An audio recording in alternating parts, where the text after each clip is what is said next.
Check out মেমোর মাধ্যমে যারা দেশে যেতে চাইতেছেন যে পুনরায় আবার কলিংয়ে মালয়েশিয়াতে ঢুকবেন, এই ধরনের আমাদের কাছে শত শত পাসপোর্ট এবং ভিসার কপি আমাদের কাছে আসতেছে, কিন্তু সেখান থেকে আমরা যাচাই বাছাই করার পরে দেখতেছি 100-র ভিতরে 50 জনই বাদ হয়ে যেতেছে, যে তারা চেক আউট মেমোর যোগ্য নয়।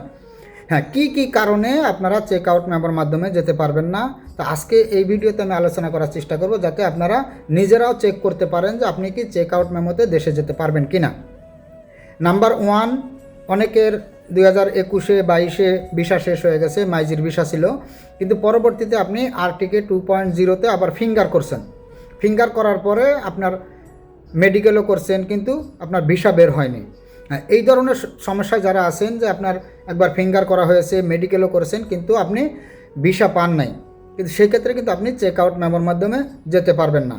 আর সবথেকে বড় সমস্যা হচ্ছে আরেকটা, সেটা হচ্ছে আপনার অনেকে আগে এমআরপি পাসপোর্ট ছিল, পরবর্তীতে আপনারা ই পাসপোর্ট করছেন, কিন্তু এমআরপি পাসপোর্ট আর ই পাসপোর্টের সাথে আপনার নামের সমস্যা আছে।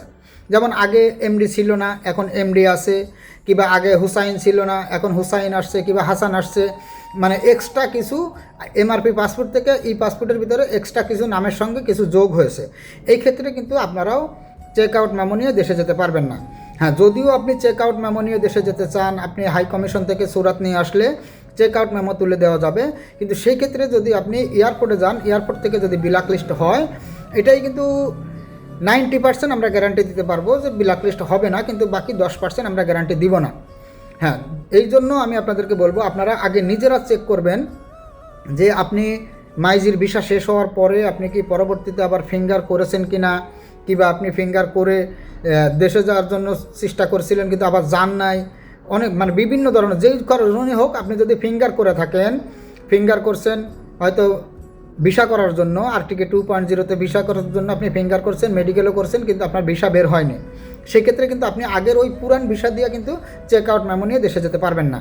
দ্বিতীয় নম্বরে অনেকে আছে যে 2024 দেশে চলে গেছেন, আবার আপনি অন্যান্য দেশ দিয়ে ঢুকছেন, এখন আপনারা আমাদেরকে বলতেছেন ভাই আমার 2023 ছিল, 2022 ছিল ভিসা, আমি তো দেশে চলে যেতে চাই, কিন্তু আপনি তো অলরেডি ব্ল্যাক লিস্ট হয়ে একবার দেশে গেছেন, কিন্তু এখন আপনি আইসা আমাদেরকে বলতেছেন না, আপনার পাসপোর্ট দিতেছেন, পাসপোর্টের ফটোকপি, ভিসার ফটোকপি আমাদেরকে দিতেছেন, আমরা যখন চেক দিতেছি দেখতেছি যে আপনাদের এই সমস্ত সমস্যাগুলো আছে। তা এই জন্য আমরা আপনাদের কাছে অনুরোধ করব যে আপনারা এত পরিমাণ পাসপোর্ট আমাদেরকে না দিয়ে আগে দয়া করে আপনারা নিজেরা যাচাই করবেন যে আপনার এই সমস্যাগুলো আছে কিনা। যদি আপনার পাসপোর্টের নাম ভুল থাকে, সেই ক্ষেত্রে কিন্তু চেক আউট মেমো হবে না। দ্বিতীয় নম্বর, আপনি যদি পরবর্তীতে কোথাও কোনো ফিঙ্গার করে থাকেন, আপনার ভিসা করার জন্য হোক কিংবা আপনি দেশে যাওয়ার জন্য হোক, যেভাবে হোক যদি আপনি ফিঙ্গার করে থাকেন, সেই ক্ষেত্রেও কিন্তু আপনার চেক আউট মেমো নিয়ে দেশে যেতে পারবেন না। হ্যাঁ, দেশে গেলেও আপনার সেটা ব্ল্যাক লিস্ট হওয়ার সম্ভাবনা আছে, তবে আমরা 90% গ্যারান্টি দিব, ফুল গ্যারান্টি দিব না। আর যদি আপনি ফিঙ্গার দিয়ে 520 রিঙ্গিট জরিমানা দিয়ে আপনি যদি দেশে যায় থাকেন, পরবর্তীতে পুনরায় আপনি আবার অন্য দেশ দিয়ে ঢুকছেন, সেই ক্ষেত্রে কিন্তু কখনো হবে না। আর আরও একটা সমস্যা হচ্ছে যে আপনাদের ভিসা লাগে নাই, না লাগার কারণে আপনার কোম্পানি আপনাকে অলরেডি চেক আউট মেমো একবার করে দিয়েছে আপনাকে দেশে চলে যাওয়ার জন্য, কিন্তু আপনি দেশে যান নাই, সেই ক্ষেত্রেও কিন্তু আপনি আবার পুনরায় চেক আউট মেমো নিয়ে দেশে যাওয়ার কোনো সুযোগ নেই। আশা করি আপনারা বুঝতে পারছেন।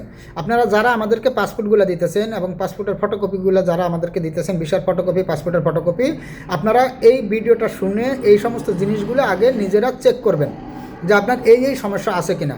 যদি আপনার এই সমস্যা থেকে থাকে, তাহলে আপনি মনে করবেন যে আপনার চেক আউট মেমো নিয়ে দেশে যাওয়া হবে না। আশা করি আপনারা বুঝতে পারছেন।